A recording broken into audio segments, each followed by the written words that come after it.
Hello and welcome to an exclusive hour-long programme with me, Alex Belfield, talking to a man who I've tried to get on for years. Jamie Oliver, how are you? How are you, mate? Lovely to be here. And it's so nice to see you because you're a personality, you're fun, you're opinionated, you're tenacious, you've got everything. You've got the beautiful wife, the kids, you've got the restaurants, you've got everything. Thank you. I don't know how to react to that one, yeah. It must be good being you because it's taken a while to get here and now you're in a position where you can say anything and people will listen. That's got to be great. Yeah, it is, and it's also an awful weight, a strength and a weakness, as I always say. Biggest strength, biggest weakness, and I think it's something I try and use. I try not to say anything unless I feel it really needs to be said, and hope and pray that if I do it properly and clearly and fairly, then the British public will somehow be touched and be involved in whichever way was relevant. And certainly with school dinners and Jamie's foul dinners with the chickens, the public have always answered in an incredibly strong, powerful way. I think it's the fact that they grew to love you with your cheeky, chappy character. It's given you a great platform now to kind of pick and choose your causes, isn't it? Yeah, I mean, I never plan them. It just genuinely, organically turns into something. It's normally like a little snowball effect, and there's always something that's normally kind of dripping into the press. And actually with school dinners and Ministry of Food, there were things that were very much in the press. And I think it's a bit like going into a field that smells of cow dung. You know, you can smell it, but it only lasts for a couple of minutes, and then you kind of become numb to it. And then what I try and do is, you know, holistically get an overview of the lot. It's often about people, the stuff that I do, how people can be transformed and live better. That's generally what the stuff I've done is about. And then, you know, and I think I just think the public are quite simple, really. If you don't patronise them with rubbish, and if you give them the bare truth and you give them some possibilities of solutions, I found that the public generally are incredibly supportive, and they'll literally, I mean, if you think about it, when we did school dinners, we were told categorically there was no money, and 3 days after it broadcast they found £280 million, and then they banned rubbish in vending machines the year after, and found another £280 million for the second tranche of 3 years. You know, so and that was the public. I mean, yes, I brought it to the fore, but I mean that was actually the public that commanded that, because I imagine the phones were going ballistic. It's amazing what a few million viewers can do, isn't it? Yeah, it's really, really, really important, and I'm a passionate believer that, you know, be it radio or TV or publishing, these are still incredibly important sort of premiership ways to sort of communicate with the public, and there's so much that it can do or feel like that is kind of more efficient than the internet in some respects, although we use the internet as well. So really, I think, you know, any way you do it, just get it out there. You've got a brand new book out called The Ministry of Food. We're going to talk about that later, but let's start right at the beginning, as you as a child. Were you always tenacious? Did you always know what you wanted? Don't really remember, really. I remember always wanting to create things and get involved in things, and I was very bad at school, didn't really get any exams, was in special needs for 5 years of secondary school, so I couldn't really blossom at school, really, but that was quite an academic school, but I did do well with anything with my hands. I was brought up to work hard for what I got. My dad was quite strict and my mum was great, and grew up in a family business, which I think if you grow up in a family business, you know, it does give you sort of like extra skills that try and help you be resourceful and clever, and you know, you have to be, if you run a family business, you have to be a can-do person, not a can't-do person. I've never really had much time for cynical people because I think it's so easy. I've never really been inspired by doubters. I think it's easy. I do think sky's the limit. You know, I think the sky's the limit, and you can create and do anything. And you know, certainly, if you look at the challenge of school dinners, and we got it on the radar, and yeah, we're still halfway through a journey, but I know we'll get there in 7 years' time. We will. And even with my students at 15, you know, I don't believe there's such thing as a bad kid. I just think that there's kids that have gone wrong, you know, and actually if you give them mentoring and goals, and they feel like they can achieve stuff, then they can start applying that to their life and think that they've got something they can offer. And you know, I'm in a really exciting time now, 7 years after 15 was created. We're in 4 countries now, sorry, 3 countries and 4 restaurants, and I just actually employed one of our second-year students and appointed him as sous chef in Kingston restaurant. And sous chef is second in command. But actually, the sous chef's the one that does all the real graft. You know, the head chef does more organising and management. So, you know, to be able to do that in 5 years is great, you know. And I think, yeah, I have a funny way of looking at stuff. Jamie's world. It's a funny place. All right, we're going to come back next and talk more about your life and career and whether you actually ever see a proper restaurant these days, because you're so busy being showbiz doing things like this, if you can call this show business. We'll be back next with Jamie Oliver on your favourite local radio station. We're back on your favourite local radio station. It's Alex Belfield talking to Jamie Oliver today. Just going back to your school years, did they try and encourage you to be better, or did they just sweep you to the side? No, I went into special needs classes, which is about 4 kids that went up, had special extra classes and stuff. And yeah, my teachers were lovely. But I don't think that we were as strategically as advanced as we are now. I think we're much better at it now. But also, we didn't recognise dyslexia. It was like an on-off button. You're either dyslexic and you had to literally be looking through 2-inch glasses, or you're not. And I think, you know, now we know that there's many forms of it, and I don't think I'm deeply held back by dyslexia, but I mean, undoubtedly I've got it. But you know, I think I was given all the support for the time. And it just wasn't my place to shine, really. I had a kid come up to me the other day, and he can't. Sometimes you read about stuff like this, but you don't exist that it's a real emotion. And this kid must have been about 10, and he came up to me and said, "I heard you're dyslexic." And I said, "Yes, I am." And he said, "Have you ever felt that you're worth nothing?" And I'm like, "No. Why? Why do you think? Do you feel that?" And he's like, "Yeah." That's the stage when you got to start worrying, because it doesn't, you know, being dyslexic or having any special needs is not an excuse or a reason for you to not prosper. It's just that you're not going to be good at the predictable things. But, you know, I mean, there's wonderful people in business and architecture and art and music that have had learning difficulties. But I think what that kid was tapping into is that every single one of us need to feel like we're good at something. Otherwise, we feel like you know, and he obviously did. So I had a little pep talk with him anyway for sort of 10 minutes, and hopefully it made a difference. I told him to come and see me when he was 16. I said, "I'll give you a job." Really what I'm talking about is self-esteem, and that, you know, that can be relevant to anyone, regardless of dyslexia or not, really. But, you know, we all need a pat on the back every now and again, don't you? And it's like, you know, half the time I do these Ministry of Food things, there are days, weeks and months when I feel physically sick every day, wondering what my mouth has got me in trouble for this time. I think deep down you can do these things that cause debate and problems if truly you feel that you're being honest and clear and fair, and that there's a genuine reason for expressing it. And I do. So therefore I hold my head high and I'm take anything you give me. And you mentioned earlier the family business. Do you think that's where you got your encouragement from, the fact that it was a team game, and if you didn't pull your weight, it could go under and then you wouldn't have a home to live in, let alone a business to pay for your lifestyle? Certainly that was the emotions that my dad taught to me, and my mum, and, you know, whether it was cleaning the toilets or mopping the brass, polishing the brass, or picking up fag butts from out the front, changing the glasses, washing up, dishwashing, cleaning out the chimney, cleaning out the bins, sweeping the car park, breaking up the boxes and burning them, go to the market, fish market. I mean, you know, my old man was a taskmaster, but I think, you know, the point that he used to make is, like, you know, you're never above doing anything, you know. And actually all the best bosses that I've ever worked for have been the ones that taught through showing, not just saying. And you know, that was my dad, and Rose Gray and Ruth Rogers, Gennaro. You know, they wouldn't just tell you to clean the floor or under the sink where all the crap gathers. You know, they'd actually do it and say, "Do it like that." You know, you got to be shown, haven't you? All right, coming up next, we'll find out the first time you got in contact with a carrot and a cabbage and decided to cook something.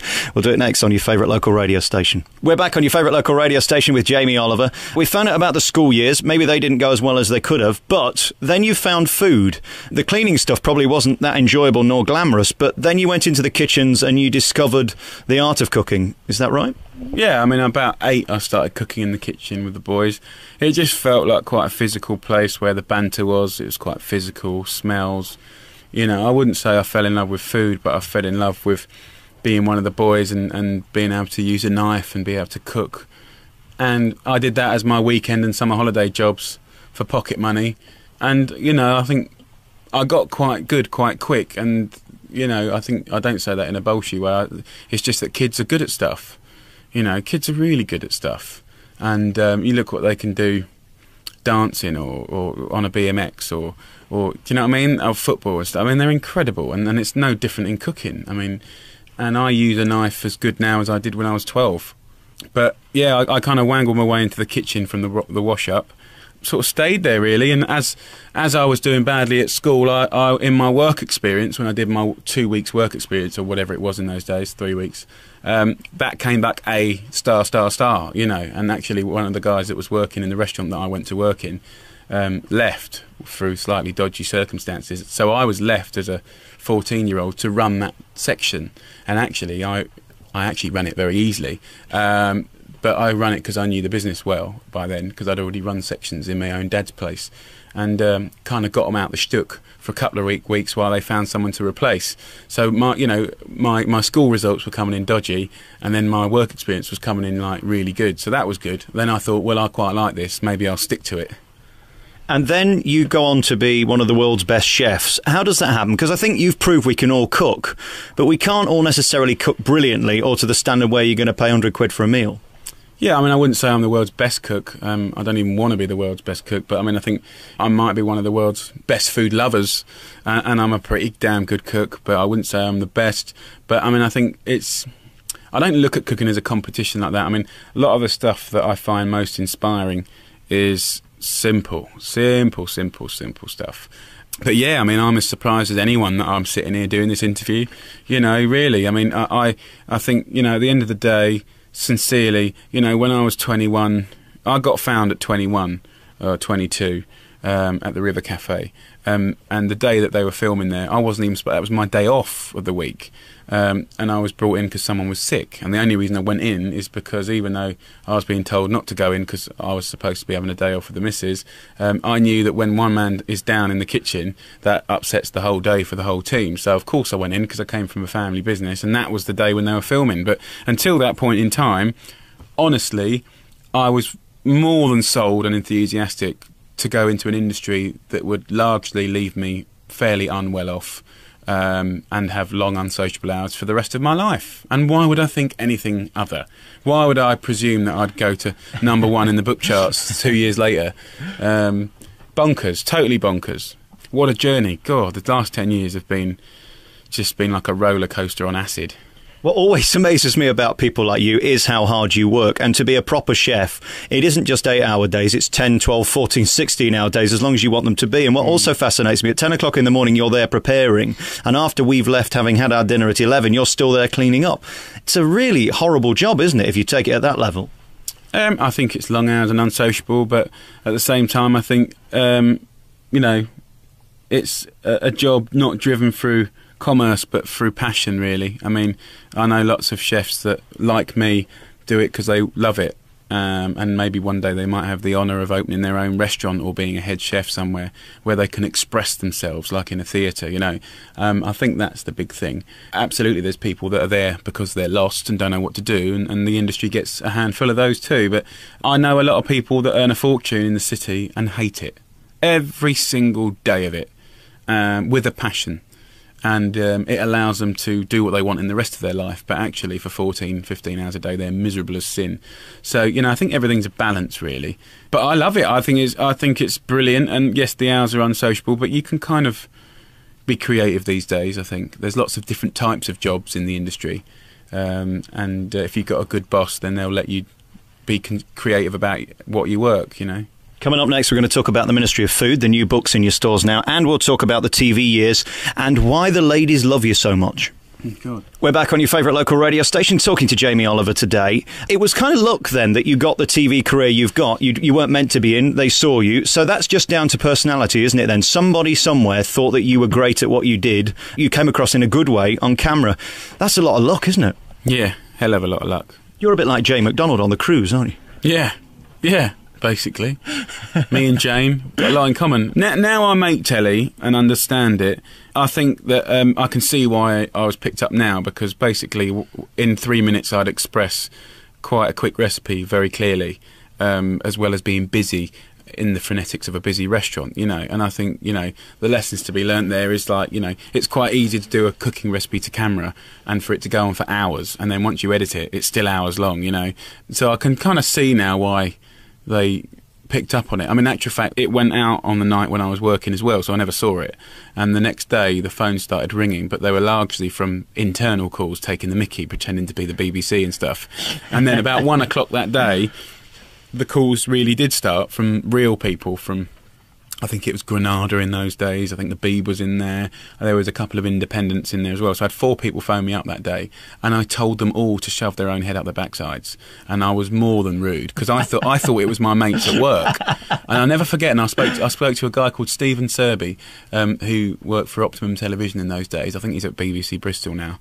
And he was being all lovely and polite. And I told him to shove it. And he mentioned the word commission and pilot. And then I realised that I'd make a grave mistake. And I continued to grovel and apologise.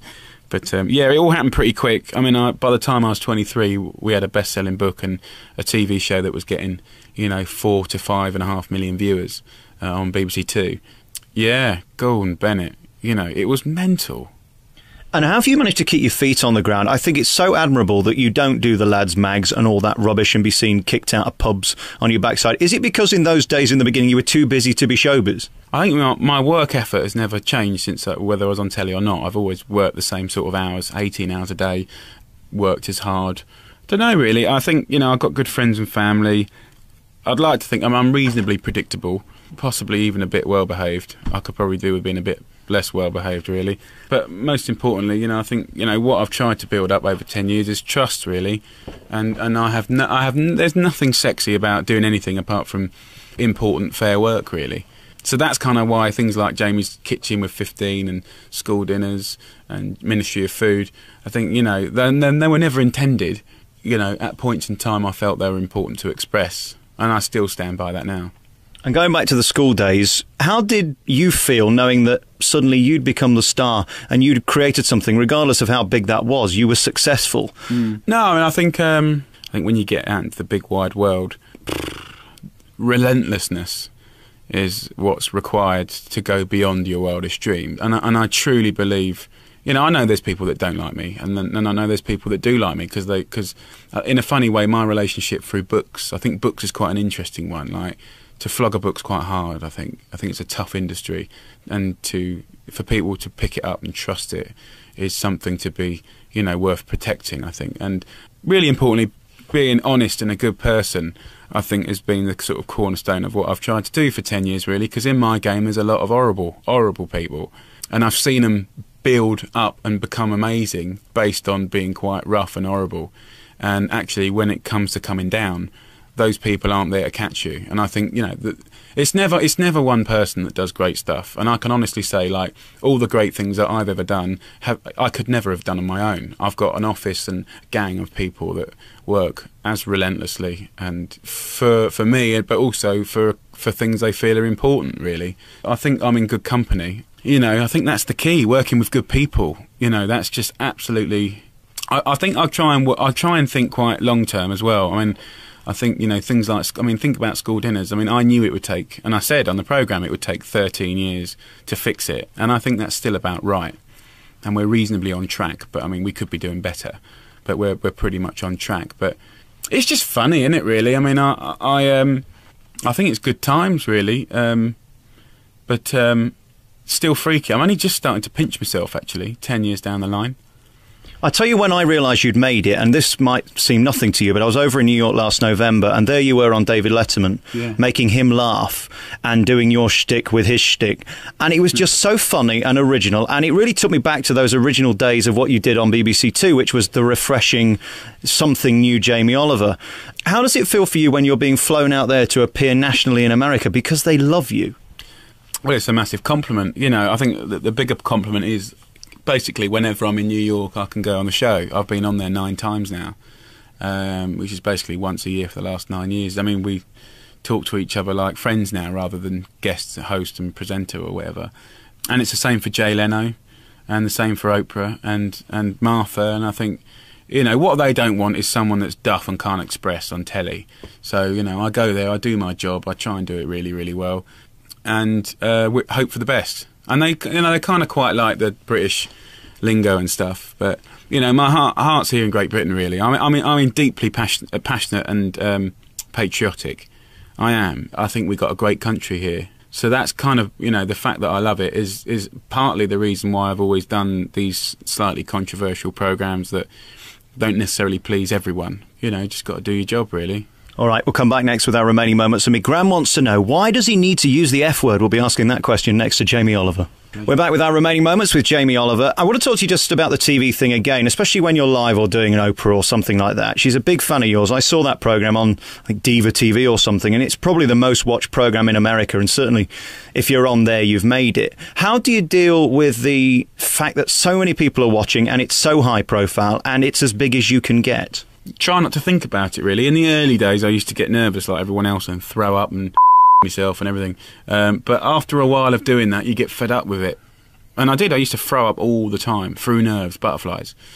I did it for about a year. Actually, if you look at all my original appearances, every presenter will say he's feeling a bit under the weather this morning, but he's here anyway, Jamie Oliver. And it was just like, I got so fed up with being nervous, to the point now where I don't care. Actually, the only person that's made me nervous in 10 years is Oprah, because she's just operating on a different level. I mean, she's an incredible bird. Incredible bird? Yeah, she's amazing. And she's bigger than the President of America, let's be honest. Oh, God, yeah, definitely. I spent 8 weeks with her last year, and I just think that, sometimes, there's people that just work on a different level, and I think that often it's hard to relate as a normal person to someone on that level. I just think she's interesting because she don't have to do what she has to do. She could have retired 30 years ago, but she kind of feels like she's happy to retire when someone's going to replace her with the same values. And I think I found my time with her utterly inspiring. And in the same way that you're doing now with the Ministry of Food, if she says something, people take it seriously and they'll do it. It's a great place to be, isn't it, when people care? Because there aren't many people in show business who people give a toss about their opinion. I just think life is short. Often it's hard to read anything outside of your own world, and I think, every now and again it's quite nice to think big and think about, because I think, Oprah undoubtedly has made positive change to sort of America. And she's got lots of things against her. And I think, and I try and do the same things with my telly, although I don't have the reach, or equivalent reach to what she has. But undoubtedly there's a core group of people that are very, very loyal to the work that I do. I just think the fact that everyone can count is really important. And actually, in school dinners, it was the masses that made that government find that money. It wasn't just me. It was a team effort. So, hopefully, I don't know. I mean, it's not like I've got a load of boxes to tick off. I mean, I have nothing planned ever again. And certainly my family and friends and work colleagues do not want me to do another campaign, movement or documentary ever again. Why? Because it's a horror show. It's hard work. It's a pain in the backside. But the thing is, when I get the idea, I'll do it. When we did school dinners, the whole office shut down and became involved as central office of school dinners. Everyone, from the accountants to HR to the reception, we were all involved in school dinners, and they had no choice because I was the boss. Guys, this is what we're doing. And now, it must be like working for a lunatic. It must really be. But, when we pulled it off, I've never felt such a adrenaline and sense of achievement from, every member of my staff felt like they contributed, and that's pretty mega, isn't it? Yeah, I've got nothing planned for the future, and certainly there's no impetus from any of my colleagues to get involved in anything, but when it comes, and you can't help it. And as for the people out there, the toffee-nosed lot who'll say he's become worthy and he's ranting and raving again, I noticed some sneering articles. Does that bother you, or does it just make you want to fight on even more? The thing is, right, my voice and the kind of ripple effect that it creates actually sometimes mutates into things that I never said or did. So, everyone introduces me as the healthy chef, right? Well, I hate the word healthy. I think that is worthy. I've never certainly mentioned it, ever. But what I do is about proper food, real food. I'm not anti-fast food or junk food. I just think that there's, everything in moderation.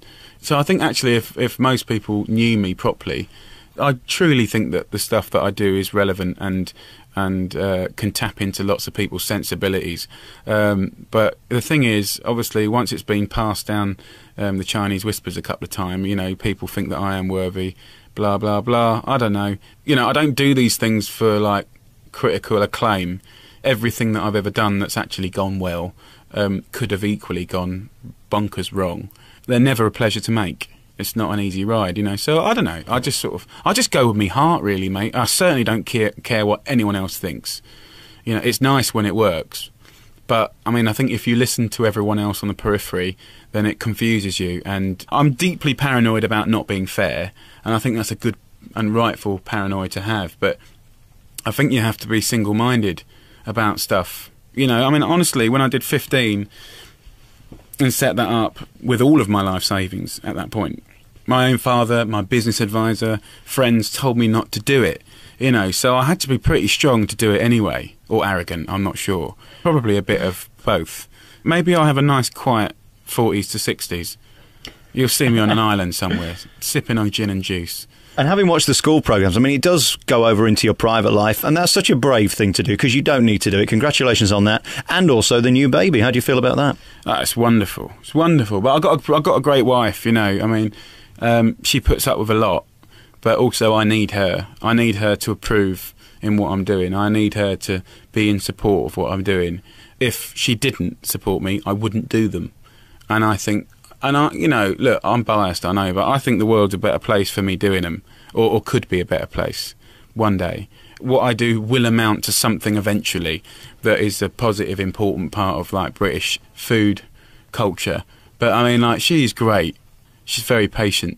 Yeah, she could do with a little pat on the back as well. Actually, I was going to say give her one tonight. I can't say that. Well, feel free. Yeah, I think I've already done enough of that. It got me in trouble again last time. Any more of them, or is this the final baby? Would you like 12 babies or something? Listen, when you are a walking sort of sexual, testosterone-driven, love-making machine, you can't. I'm only human. I cannot box myself in just to one bunk up. I am relentless in the effort that I put in to producing multiple.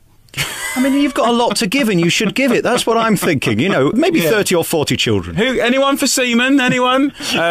Listen, forgive me, I'm talking rubbish. I've done it for 35 minutes. Why should we stop now? I don't know. I wouldn't rule it out. I mean, at the end of the day, my wife controls the birth control in the house.